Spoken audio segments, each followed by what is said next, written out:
It's Talk Funny, a podcast by Mark Bailey and comics from all over. We ended up in Japan because we never asked directions. The Talk Funny podcast from Nagoyaradio.com and Nagoyacomedy. Now here's Mark Bailey. And here we are again with Tim Lennane. This is Talk Funny. I'm Mark Bailey. So in the last episode, Tim, we were talking about your Hollywood and producer. Did you act?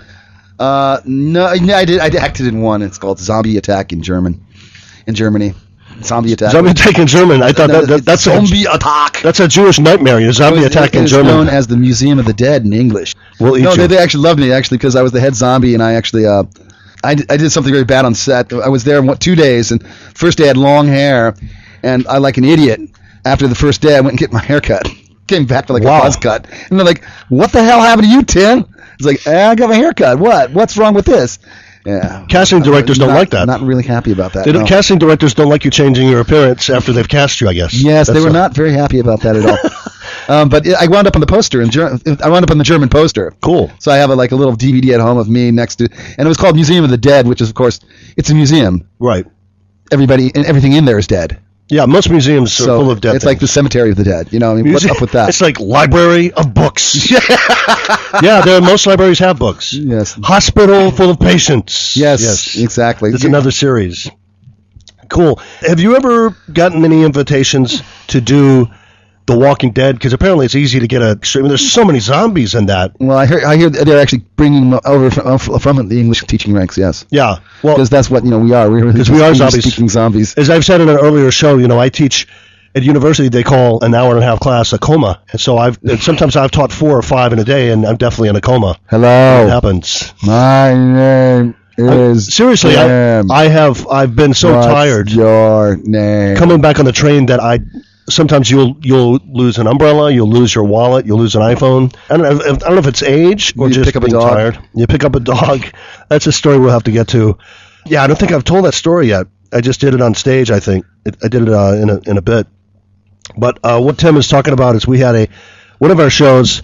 I was so out of it. That's one of the days. It was a Friday, and I did 5 coma in a row. That's right. I didn't eat, but it hit me like a brick. It hit me like it normally wouldn't. Like a zombie virus. Yeah, because you haven't eaten, and I didn't sleep well, so had no sleep, had no protein in me at all, and then I got knocked on my butt, and the show is starting later than usual. It starts at 9, and I got up at 6 a.m., and so somehow I lost the bag that I had that had my clips for microphones in it. It had clips in it, and I lost that bag, and then I woke up the next day in bed, and there was a poodle. I don't have a poodle. I have a dog, but it's not a poodle. And there was a poodle tied to my bed. Male poodle. Tastes like chicken, by the way, as I said. And I woke up, as soon as I woke up, and I looked at, I'm trying to figure out what happened. She looked really ugly, man.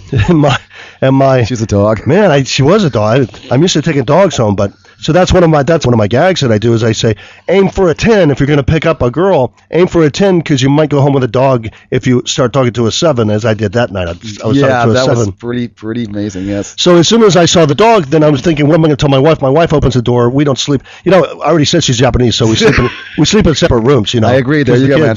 And so she comes in to get the. Aren't your kids going to college? Yeah, they are. Okay. But she's never getting back in our bed apparently. It never changes. So she came in to I don't know, for whatever reason. She saw the dog tied to the bed, put her hands up like I don't even want to know, and just slammed the door. Moi. So then I was saying. 聞きたくないんです。もう知りたくない. Yeah. もういい. And 何と言ってもいいよ. 聞きたくない. I don't want to hear it. So then I'm trying to figure out. So that was actually pretty smart of me to tie the dog to the bed, because if I had left him on the first floor with my dog, they would be barking all night. So I actually had some actual logic to it. And then my next question is, how do I get this dog back? And where's my bag? Like somewhere there's like a lady looking for her dog, and there's a bag where the dog used to be. Yes. So it's a black bag, and I never found it. But I did on Waze, is this app, right? Waze, W-A-Z-E.